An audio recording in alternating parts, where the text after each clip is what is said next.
Providence, Putnam, Connecticut. Today is July 1st. This marks halfway through our season. For some of us, you guys that are working year-round, this is the halfway mark, okay? You've completed 6 months of work. Those of us in New England and some of the colder climates, you know, we didn't start till mid-March, so maybe next month is about halfway, given that we're gonna do gutter cleaning right into December. Last year I stopped gutter cleaning at like December 19 or December 15 or something like that. So I still have, you know, 5.5 months at least worth of work, but I've only been working for 4 months so far. We started in March, end of March really. So it's April, May, June. I've only been working like 3.5 months. All right, and I've already more than exceeded half of my financial goal for the year. So now is the time for all of us that we need to be evaluating where we are in the season, where do we want to end up, and what do we need to change about what we're doing currently to make that happen. Do you need to be marketing more, hustling more, upselling more, thinking into the fall, what am I going to do when washing starts to dry up, that kind of stuff? How do I meet my annual goal, okay? Because we're halfway. You guys start thinking about that. If you're not already ahead of pace, figure out how to get ahead of pace. We're ready to go. I got the auxiliary reel hooked up. We're going to try dual feeding once or twice today. This will be the first time. I've had the last 3 days off because I'm ahead of my goal. So I'm taking breaks, man. I'm taking 2 weeks off in July, coming up to end of July. But I just got back from 3 days in Maine and I'm ready to go. I got Quinn on the job today and everything's ready. We got 50 gallons of shock. We got a full tank of water, full tank of gas, and we're gonna have a great day. All right, we're set up and running on the first project. I got Quinn with me today. Quinn's not a big fan of the filming of things, so we're gonna respect that, not get him on camera a lot. But we got this nice raised ranch with dormers. Of course, there's lichen in the dormers. I see the windows are open. Quinn's chasing the client right now. We got 150 feet pulled around to this side, and we're gonna start. We got one dirty end as usual. All right, this is the dirty end.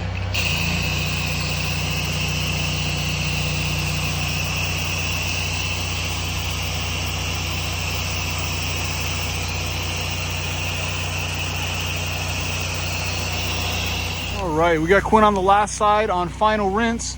He's coming back towards the truck. This was the dirtiest end. Has been dwelling for a while. It got a little bit second wet down on the way around here, and it's come out beautiful. By the time he gets here, it'll be all completely 100% set, ready to go. We just burst a hose while I was up on the ladder in the front, so it's nice to have a ground guy to be able to run and shut the machine down. I got to casually come down the ladder. I had to go up on the ladder to auger out the corners on these dormers. There was lichen just stuck up in there. It's just easier to run up the ladder, especially when you have a helper to set it for you. Okay, we're set up on our next project, and this client called me because she's having a 4th of July party tomorrow, and I didn't have a lot booked today. This is the day after returning from Maine. We were planning on working a half day. It has turned into a full day, but we're here to take care of a couple dirty houses so we can have a nice party. All right, Quinn on rinse mode. We're spraying away from that back deck, and I'm going to show you what's going on the back. But they just had that built and they just had it stained, and we're trying not to get anything on it. It was just stained like yesterday, so doing the best we can. I've already had a conversation with the client, and the painting contractor is supposed to be giving me a call, but I don't believe I'm washing the back of this building because of that. We're nearly done up front here. This is all done. He's doing the dirty end. We're dual feeding on this job. First time using my new hose setup. The black one there on the Titan. No, I haven't turned that valve 90 degrees yet, or 45 degrees or whatever. I will. So they've got all this beautiful teak decking here. This stuff has not been stained, but the whole setup out back just got stained. Railings, you can see how nice and brown they are. But he's definitely not done staining here. There's a lot of staining yet to happen, so this is not a finished job. I'm not even gonna walk on this.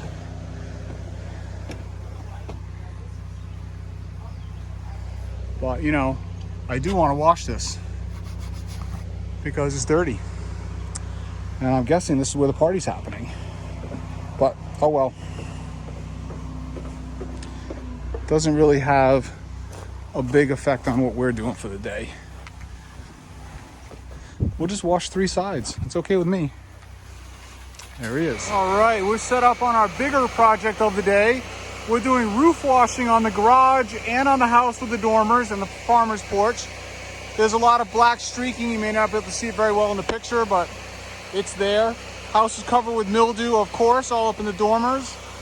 Rig is set up. We've got an overfull water tank right now, which is great.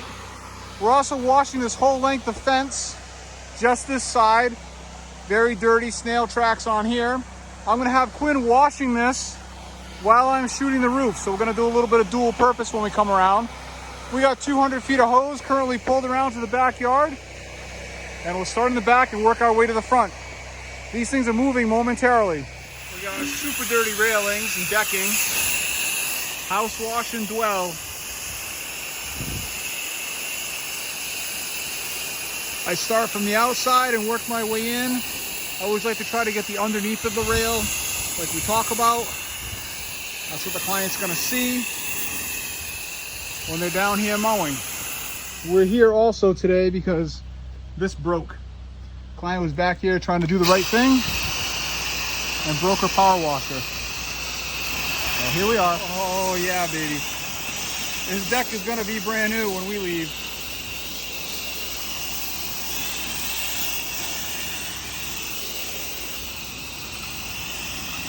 You're loaded. Lichen, algae, mildew, dirt. Oh my goodness. Brand new deck. Here's our railings from the driveway side, or excuse me, the lawn side. Beautiful, beautiful. Hey. So we are on an incredibly slow trickling well. We just ran out of water. We're at a decent stopping point though, so we're waiting for, we got a timer on for 10 minutes. We're gonna try to get to 2 bars before we do anything else. We've been dual feeding. We had to shut that off because it seems to be reducing our pressure even more. I have the roof left to do and just the end here, okay? So we're nearly done. And the fence, of course. So I have primed and pulled my 12-volt hose all the way over here. This is just light black Gleocapsis magma staining on here. So I'm gonna be shooting 4%, 4.5%, we'll do the whole roof. Then I'm gonna come down and with the idea of conserving, we're gonna also 12-volt the fence.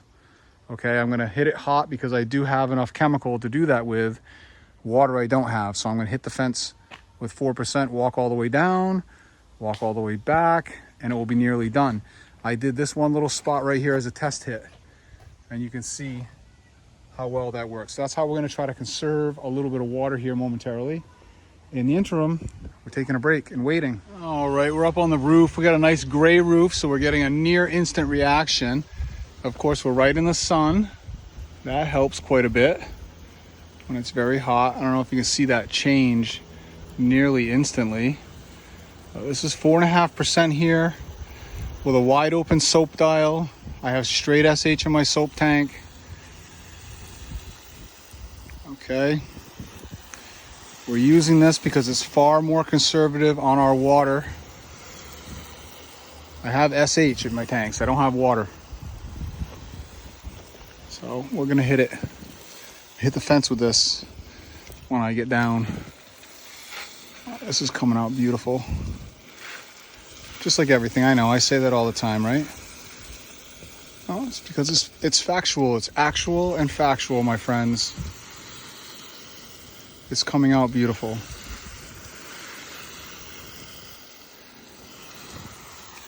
All right, I know you were worried, but see, Quinn's rinsing the plants. Rinse mode. I'm gonna 12-volt the fence.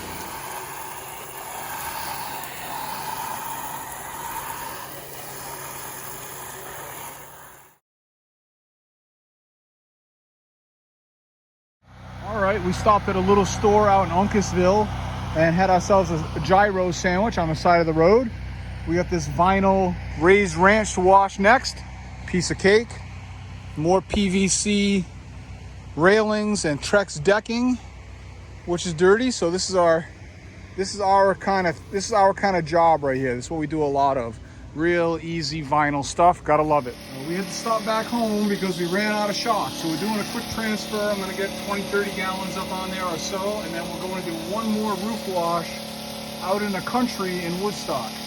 All right, we got one last project out here in the woods in beautiful Woodstock, Connecticut. And of course we got this nice heavy pancake moss up on here. And this is a wet and forget. We're treating this with 6% here today.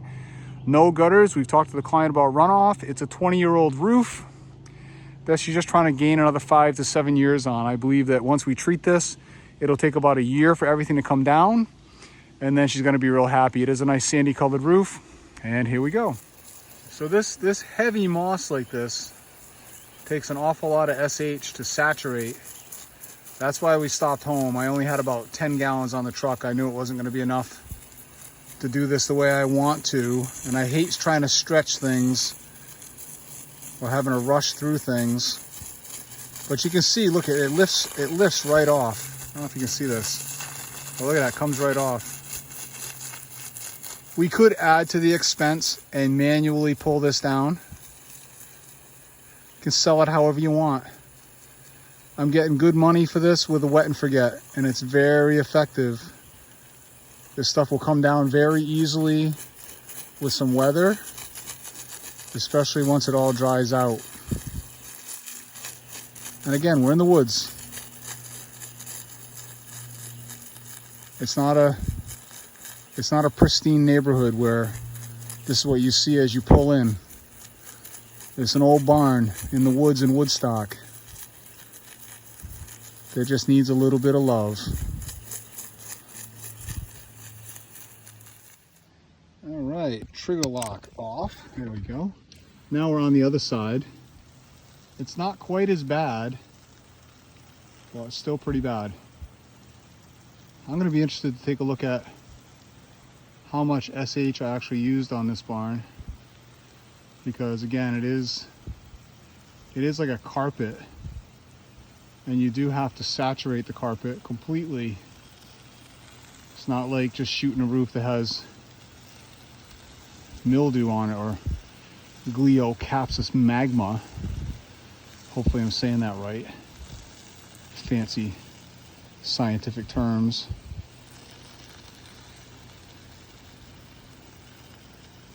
And Quinn just asked me, how come you're not using the fan? Wouldn't you get, better coverage using the fan? And yeah, I suppose you would, but I don't feel you get quite the same soaking saturation. I use the fan more when it's not moss. When it's moss, I tend to do this squiggle technique and really get a good saturation on it. So like I always do, I'll do this entire roof, and then I will go back over it again, and it will get a second shot of 6%, and we will not get called back. Guaranteed.